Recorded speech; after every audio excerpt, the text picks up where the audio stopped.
Okay, Wizard Workshops. We're on holiday, sort of, babysitting in my sister's farm. And here we are. I've been, as a diversionary activity during our break, I've been starting to cast a little gnome chess set that size, because I started with a king and a queen, and then there was a daughter and a son, but the king and queen suggested chess set. So I've carved some originals in plaster of Paris, and then I have made molds for all of them now. So there's six different things you need for different originals you need for a chess set, and then you just repeat. You need 16 of these. This is the pawn. Poor little gnome. Two poor little gnomes holding up a bowl for the king and queen, probably. And the bishop is a wizard, and the king and queen are typical gnomes. The gnome king is looking out, listening anxiously and grumpily for the fairies who've disappeared from the forest. That was the original storyline. And this is a random frog, knight, riding a small cat for no particular conscious reason. And there are little gnome warriors looking out from the top of the castle. So here we are.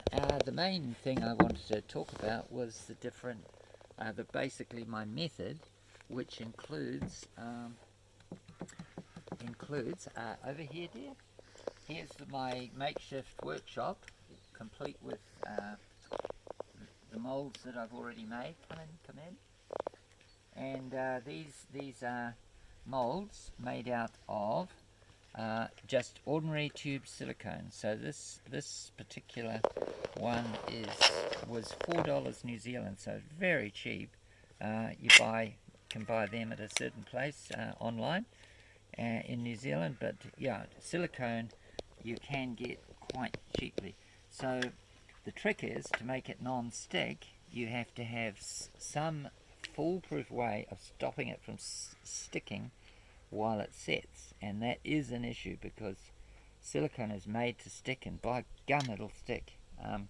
So even I've tried various non-stick oils and things, but always it seems after a day or two it'll start to stick. So I'm using this stuff. I suddenly just thought, well, okay, if you've got a removable coating, which this is, I saw that in a super cheap auto, and it makes it's a black coating which can pull off, so the silicone cannot stick to the original. Never mind the thing, never mind that. Okay, so it's a non-stick automotive paint, and so there it is previously. This is a second mold that I'm going to make for the purposes of doing more 16 of these pawns, because there's 16 pawns and there's only 2 castles, 2 queens, 2 bishops, and so on, and 1 king and 1 queen per side. So yeah, these are by far the most common. So I'm going to show you how I have developed just a way of it. Oh, this is stuck, just PVA glue stuck to a disc of glass, but it could be anything, just something smooth, preferably glass is good. So it's stuck on firmly, the original, so I can turn the original around. So basically I'm getting the tube with it's cut off quite wide, so that it's quite a big hole, and I go around the base reasonably thick. It's easy to make it too thin at the base, and I sort of wiggle it around, and I smooth it later. You'll notice I've got gloves on, plastic gloves, and they enable me to dip my hands in detergent water, which I've got a little bit of in a coffee cup, and and smooth it, and you'll see how really smoothly you can how smooth you can get the silicone after it, while it's still, of course, before it sets. So I don't worry too much about getting everything exactly even, because you can smooth it out with the gloves. So that's the next stage. So this, of course, $4, and I'm probably only going to use about $1 worth of silicone, whereas if you buy this two-part silicone, it is convenient that you can get it quick setting. This takes about 24 hours in our summertime, maybe 36 hours, maybe even more if it's colder weather, but it'll set right through eventually, and can peel off. And as I say, won't be able to stick. If it sticks to anything, it's the removable black paint, which can be a bit of a nuisance in the mold, but you can actually sort of scrub it off, or just it'll come off on the surface of your cast for a little while. So I shall demonstrate the last bit of this, making this mold, actually making the whole mold as we speak. And as I say, well, it's silicone, so it's very strong. You could even cast pewter. Of course, it'd be very, very heavy in this, but in a smaller size, such as the tiny elephant, which is just down there.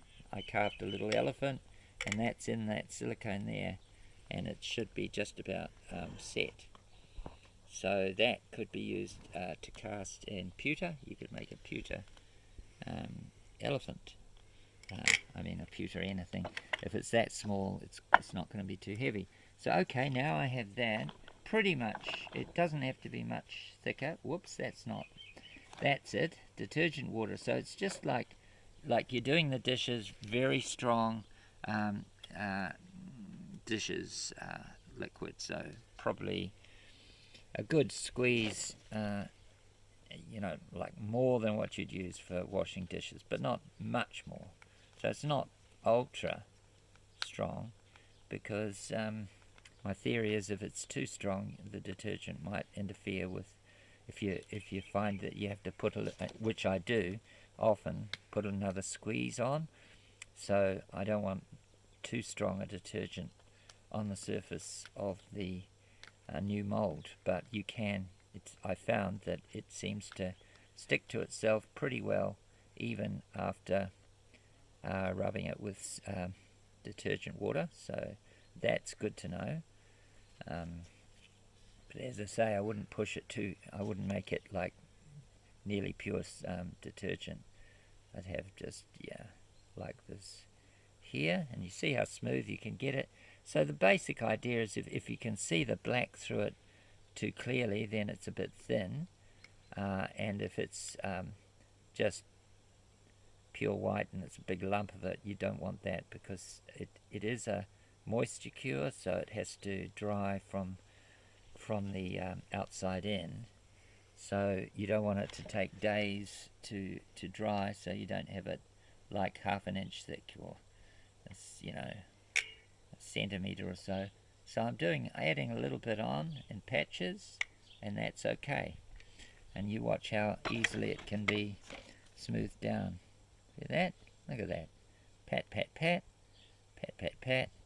So it doesn't matter if there's areas that are a little bit thin, but having said that, it's nice to have it firm enough so the mold will support itself when you put plaster in the mold and you've made a cast. So okay, bringing it in.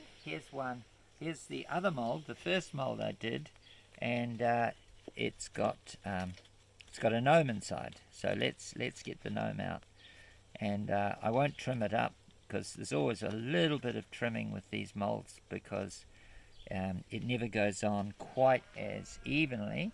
But so it's like a sock, and you can just basically pull it off in one go, like this.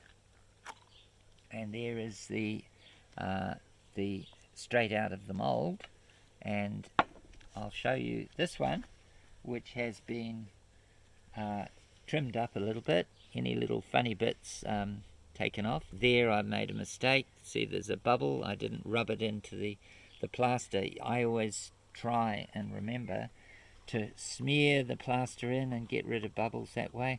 Smear, smear, smear thoroughly does help a lot. But anyway, say this is perfect, and now we got ordinary, like an artist's acrylic. This is a Paynes grey, which is, excuse the noises, this is Paynes grey, which has got a nice blue-black. So ordinary paintbrush. It's thinned down just a little bit. The brush was just had been in the water, so it's that's sort of the thickness. It's not, doesn't have to be full strength, full thickness. And then the magic is that this may be just a little thinner than I'd normally do, but I think it'll be all right. So the magic is comes here with just this close in. Is when you can rub it, and if you do it briskly before the paint dries or starts to dry on the surface, you can actually rub it off the surface, and so you get a nice contrast. And I often use my hand and wipe my hand like that, and do it a little bit more, and basically you have contrast. And there we are. He's going to join the other poor little serfs here, another gnome, and the set will soon be complete. Another thing that I've been kind of keen on is rocking figurines. So the king rocks. This particular king I've made to rock, so I just overfill the mold and just smoothed it off in a rounded shape. So it's possible the whole thing could be a little rocking chess set. We'll see. But these are just squares that I made fairly roughly with a piece of plywood and a piece of board. It's much easier to use a board the right width of which is 90 millimeters, and just mark along on a board. You can measure it out, of course. But there we are, and in this lovely Northland setting. This is my sister's lifestyle block, complete with home build, which they did. And one day soon I'll be back in Gisborne, and there'll be some more Dream Space videos. But thank you, and don't forget to like and subscribe and comment. Anything, any questions, I try and answer everything to my utmost satisfaction.